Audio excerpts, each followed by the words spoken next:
Ugh.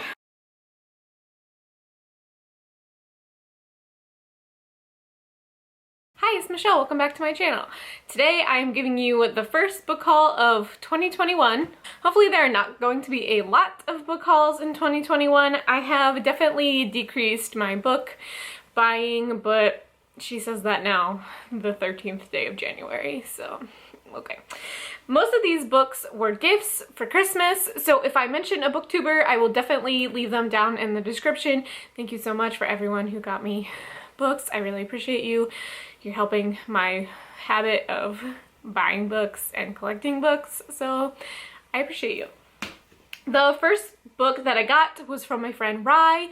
Put her channel down below. That is Clown in a Cornfield by Adam Caesar. I have heard a lot of really good things about this. It kind of like scooted by in 2020, but it somehow got on my radar, I think from Twitter, so I'm very excited to start this.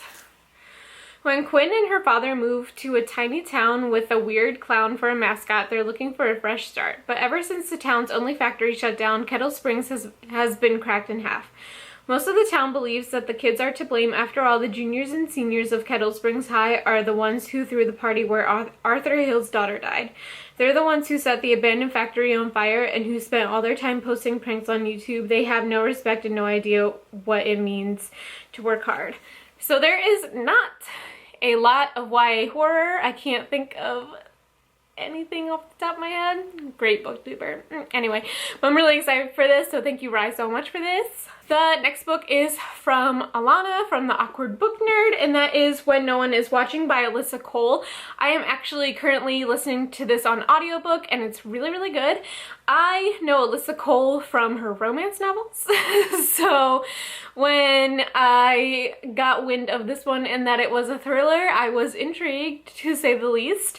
There is still romance in this book, which I am not surprised by, but you know, it's a nice surprise. So thanks, Alana, for this. Sydney Green is Brooklyn born and raised, but her beloved neighborhood seems to change every time she blinks. Condos are sprouting up like weeds, for sale signs are popping up overnight, and the neighbors she's known all her life are disappearing. To hold on to her community's past and present, Sydney channels her frustration into a walking tour and finds an unlikely and an unwanted assistant in one of the new arrivals to the block, her neighbor Theo. It's really good so far.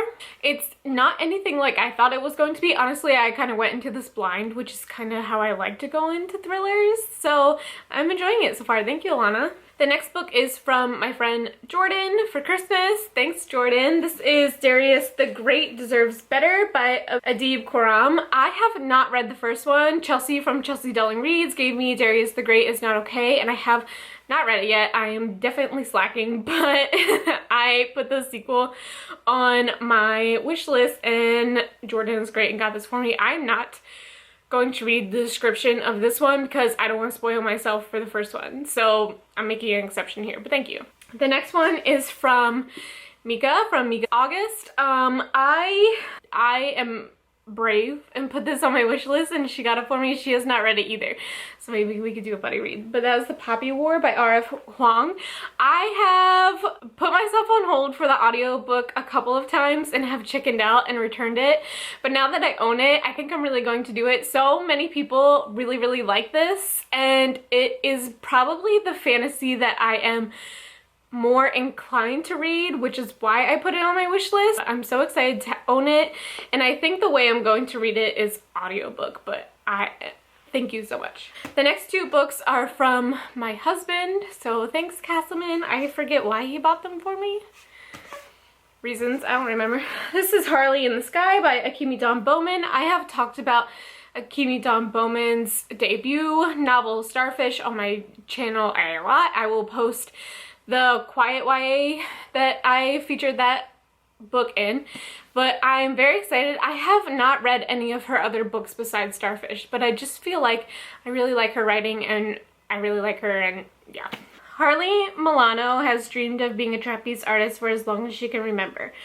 With parents who run a famous circus in Las Vegas, she spends almost every night in the big top watching their lead aerialists perform, wishing with all her soul that she could be up there herself one day. After a huge fight with her parents, who continue to insist she go to school instead, Harley leaves home, betrays her family, and joins the rival travel circus.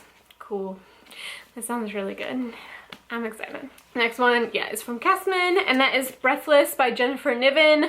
I have not heard a lot about this other than that it's super sex positive, which I am all about in YA. So, before, with graduation on the horizon, budding writer Claudine Henry is focused on 3 things: college in the fall, becoming a famous author, and the ever-elusive possibility of sex. That's what I want in YA. I just want nice, good, sex-positive YA stories. So I'm excited for this. Next one I technically bought for myself, but it's because my friend from book club, Erica, bought me a book that I already owned, which is not her fault.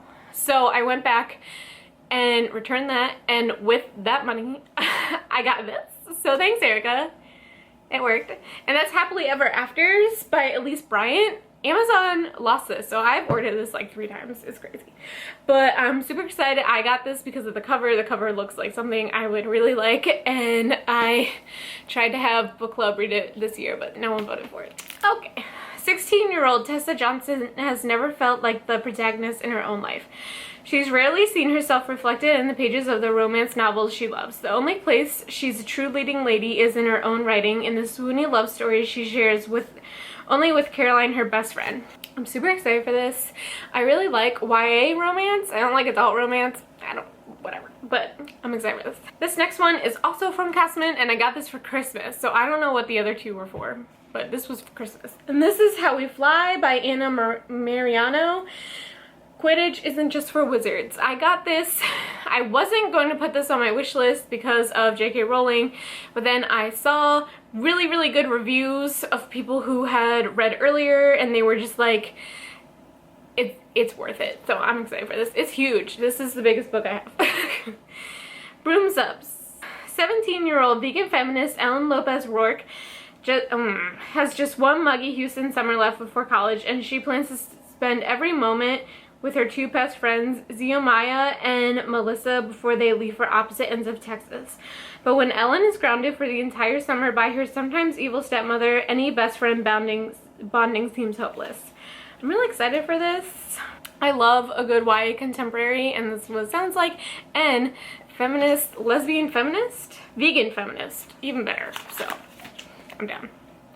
This next one is from Chelsea. I will put her channel down below. Thank you so much for this, Chelsea. That's Grown by Tiffany D. Jackson. I was lucky enough to read an arc of this and kept it on my wish list because Tiffany D. Jackson is amazing. If you haven't seen my best books of 2020 video, I'll link it up because one of her other books is my top of 2020, and this is amazing. This is a story of Enchanted, who basically goes on like an American Idol type thing and is groomed by a very famous artist, and she's only 16, and it's good. It's really good. I gave this 4 stars. There was one aspect of the book involving her friend that I really didn't like and felt very misplaced in this book, but other than that, this was amazing, so thank you for this. She also got Rowan, Anti-Racist Baby by Ibram X. Kendi, so thank you for that as well. We have read it a couple of times. Last book that I have is also from my friend Jordan for Christmas, and that is Chasing Lucky by Jen Bennett. I believe that he already read this before me, so that's very exciting. He recently got into reading. He works from home now because of COVID and listens to audiobooks while he's working, and I feel like I'm taking credit for that. So thank you for this. I love Jen Bennett. I have not read enough of her stuff, but she is also a very sex positive YA writer, so that's all I want. Budding photographer Josie St. Martin has spent half her life with her single mother, moving from city to city. When they return to her historical New England hometown years later to run the family bookstore, Josie knows it's not forever. Her dreams are on the opposite coast, and she has a plan to get there. I'm so excited for this. YA contemporary for the win. So that's it. That's all the books I have so far for this year. Very excited to start them. And that's it. Thanks for watching my video. See you in my next one. Bye!